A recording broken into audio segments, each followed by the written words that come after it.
Good morning and welcome back to Homesteading Northern Michigan. We are doing a little garden tour. We have a little bit of zucchini over here, looking beautiful.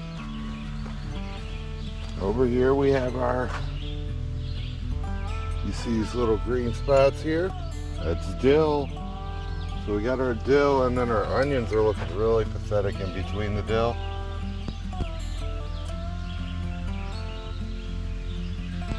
But the dill's looking good.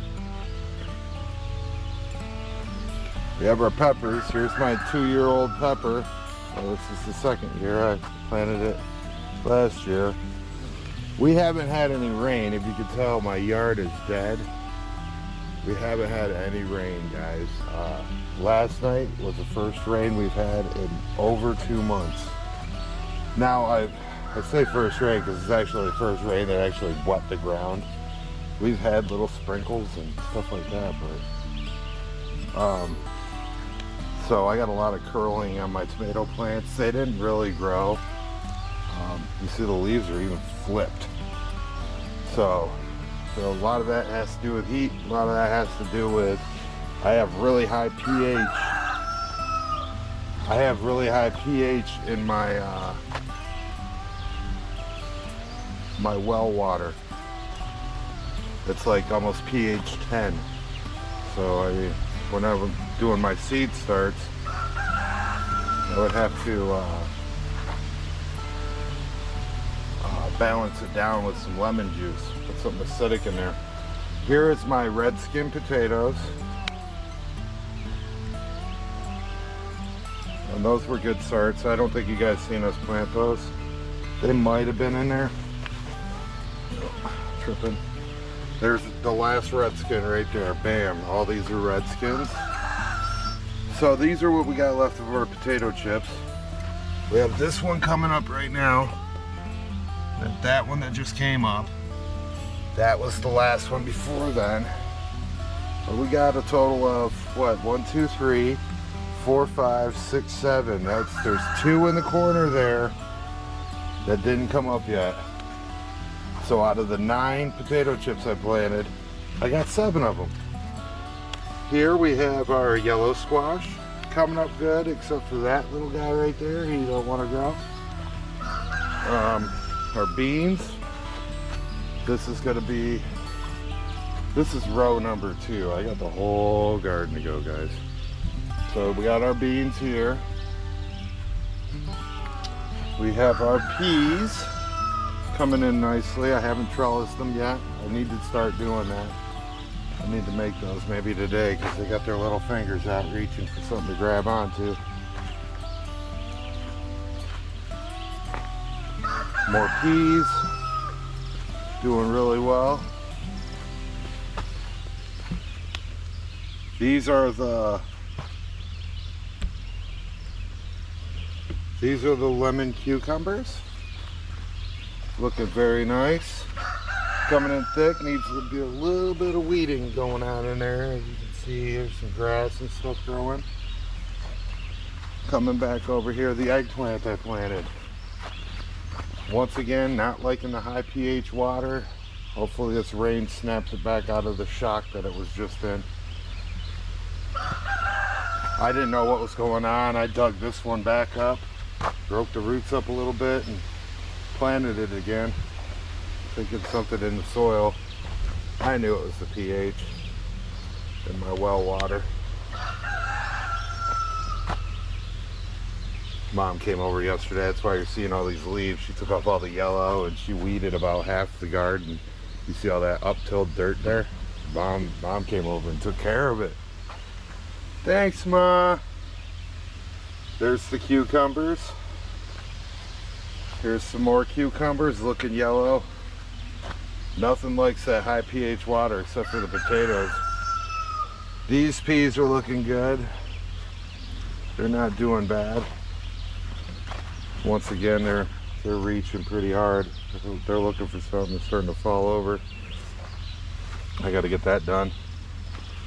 I got the peas right here. These are not looking the best. They're yellowing, getting a little thin down here. I think this is a different brand.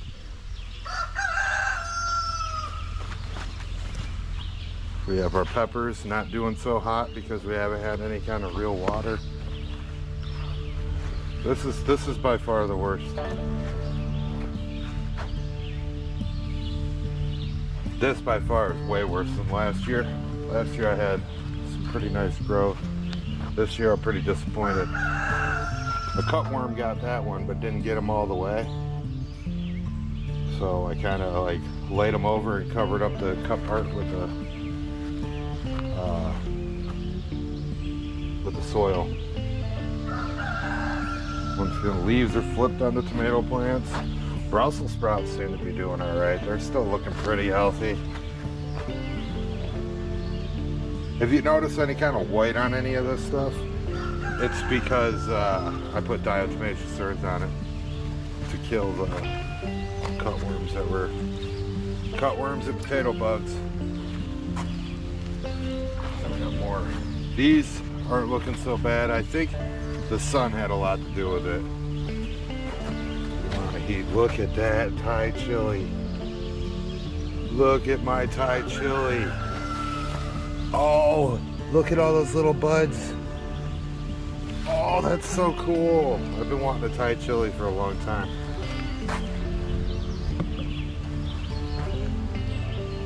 That tomato, that cherry tomato is doing good.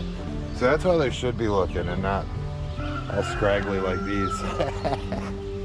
But it's okay. I think they'll be okay now that we're past our dry spell. That was the one that got freezer burnt there. I can't believe I'm even going to show you guys this garden. I'm not happy with it. Look at these tomatoes. They are horrible, guys. They are horrible. I mean, the Brussels sprouts look good. They're the right color, at least. Look at these beans. They're looking good. I think these are the Royal Burgundies. They're looking pretty good.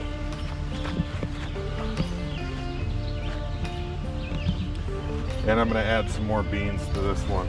It'll be like a double harvest. Get a perpetual harvest going here with the beans. That'll be all right. Remember, we had something eating these ones. If you remember from my last update. If you're new here, hit the subscribe button. Ring the notification bell. And leave me a comment. Let me know what I'm doing wrong here. Our lettuce is not coming in very good. Look at it all burnt up. All that yellow. That's horrible. Hopefully they snap out of it. Little tomato plant there. Now these tomatoes don't look like they're doing too bad, but they also get a little bit of shade. So when the sun comes up over here, that shade right there, that little tip of that tree, helps it along. Covers the garden. Here's the carrots. Coming in a little thick. We had some seeds run down the hill. It's okay. It's okay. We don't mind that. And there it is, guys. There's our beautiful garden. It's looking a little sickly right now.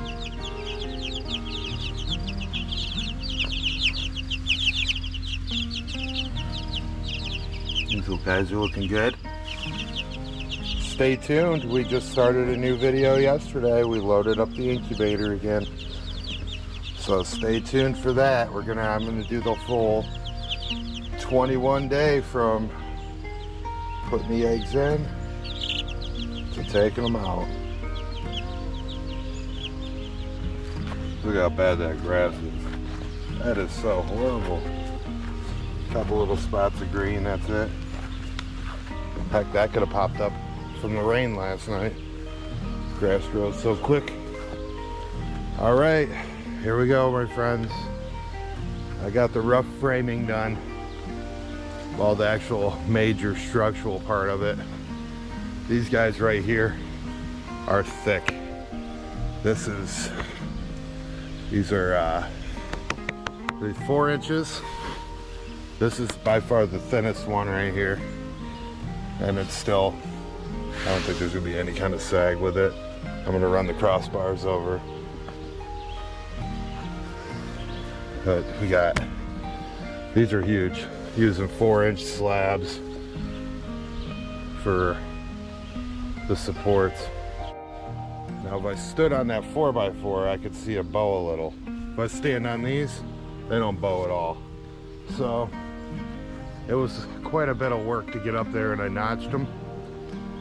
They don't look too bad. You can see we got them notched up here and up here, and then they're screwed in. I'll also lag bolt them, but they're all straight. They're all notched the same. And it should be thick enough. If it's not, if I notice any kind of bowing or sagging, I'll run a board across and then post it down. But I think that'll work just fine, being at the angle that it's at, 47 degrees. And I don't know what I'm gonna do with the back one, because I'm building 2 of these. So this video was brought to you ad-free by the Michiganders that help support my channel. If you would like to support my channel, check out that join button, or you can check out my Teespring store. Thanks for watching Homesteading Northern Michigan. Peace.